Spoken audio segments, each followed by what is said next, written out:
Dua informasi penting bagi pensiunan pada siang hari ini terkait dengan pertama, pencairan gaji ke-13 dilakukan secara bertahap, tidak serentak.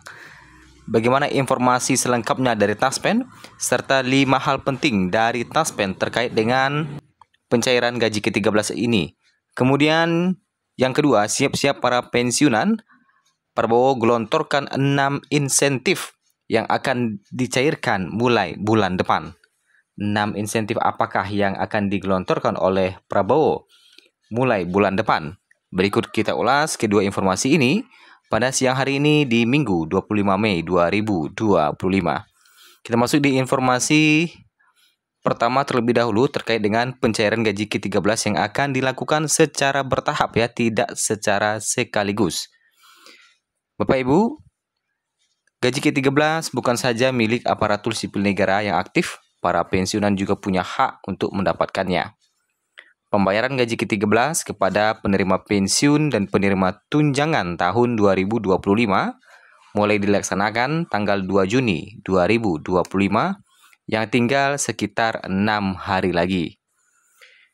PT Taspen telah mengumumkan akan mencairkan gaji ke-13 bagi pensiunan pegawai negeri sipil. Hal tersebut tertuang dalam surat nomor PWM 2 Dir 3 05 2025 yang ditandatangani Direktur Operasional Taspen Ariandi pada 20 Mei 2025. Di dalamnya disebutkan jadwal pencairan gaji ke-13 pensiunan PNS. Pensiunan PNS perlu mengetahui bahwa beberapa ketentuan terkait. Ada beberapa poin penting terkait dengan pencairan ini.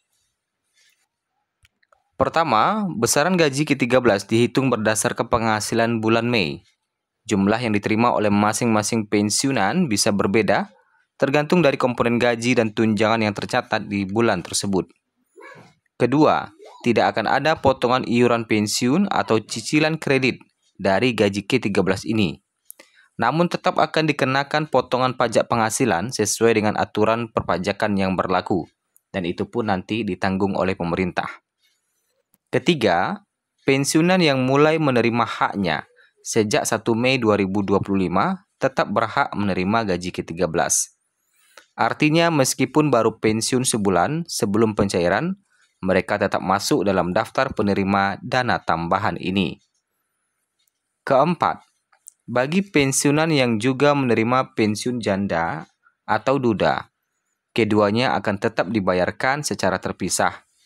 Jadi tidak ada penggabungan hak dan masing-masing status tetap dihitung sesuai ketentuan. Kelima, perlu diketahui bahwa pembayaran dilakukan oleh dua pihak tergantung tanggal mulai terima pensiun atau TMT pensiunnya. Jika TMT pensiunnya 1 Mei 2025 atau sebelumnya, Taspen yang akan membayarnya langsung. Tetapi jika TMT-nya 1 Juni 2025 memasuki masa pensiunnya, maka pembayaran akan diurus oleh Satuan Kerja tempat pensiunan terakhir bertugas. Perbedaan teknis ini kerap membuat bingung, apalagi jika tidak mendapat informasi yang jelas. Karena itu, pensiunan disarankan untuk mengecek TMT mereka agar tahu siapa yang akan mencairkan dana tersebut. Tidak kalah penting, Taspen mengingatkan agar pensiunan tidak mudah percaya pada pihak yang mengaku bisa mempercepat pencairan atau meminta bayaran untuk membantu prosesnya. Semua layanan dari Taspen tidak dipungut biaya. Jika ada kebingungan atau butuh informasi lebih lanjut, pensiunan bisa menghubungi call center 1500919 atau datang ke kantor cabang Taspen terdekat. Nah, itu adalah 5 poin penting pencairan gaji ke-13. Nah, untuk pencairan, karena proses pencairan dilakukan secara bertahap, maka kemungkinan ada yang menerima pencairan lewat dari 2 Juni. Maka dari itu harap bersabar. Karena hal ini telah dijelaskan oleh Taspen, pencairan gaji ke-13 dilakukan secara bertahap mulai dari 2 Juni 2025. Dilaksanakan paling cepat mulai tanggal 2 Juni 2025 secara bertahap melalui kantor bayar pensiun masing-masing. Itu artinya pembayaran gaji ke-13 ini tidak dilakukan secara serentak. Nah, itu ya. Jadi apabila belum cair nanti di tanggal 2 tentu harus bersabar.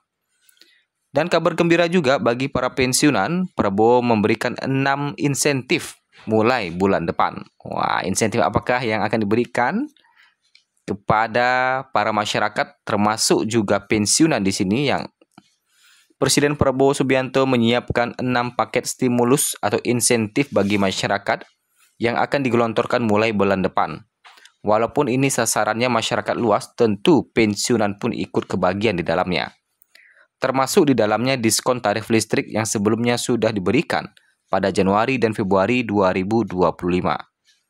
Menteri Koordinator Bidang Perekonomian Airlangga Hartarto mengatakan, bantuan tersebut diharapkan bisa menjaga pertumbuhan ekonomi Indonesia di kisaran 5%.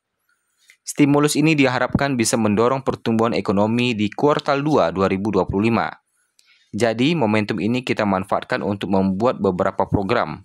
Nah, ini beberapa program yang disiapkan tentunya untuk mendorong pertumbuhan melalui apa yang bisa ditingkatkan melalui konsumsi, tuturnya. Rencananya stimulus ini bakal diberikan pemerintah mulai 5 Juni mendatang.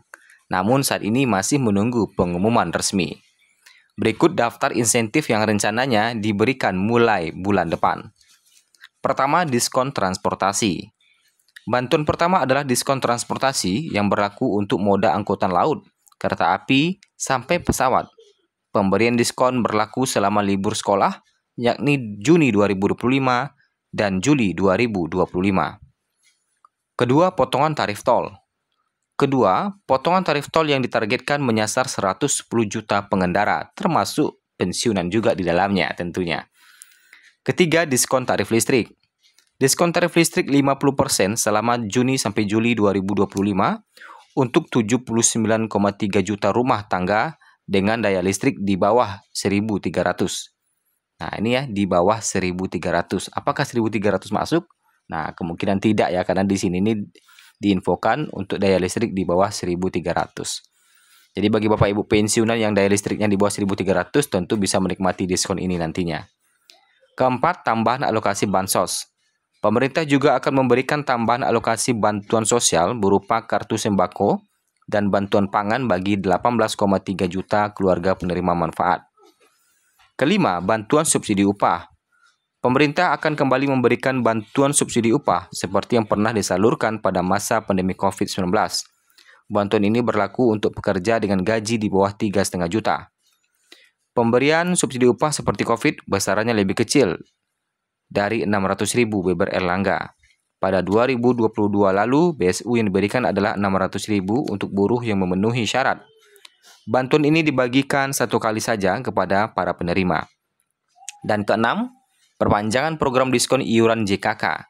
Bantuan terakhir adalah perpanjangan program diskon iuran jaminan kecelakaan kerja bagi buruh di sektor padat karya.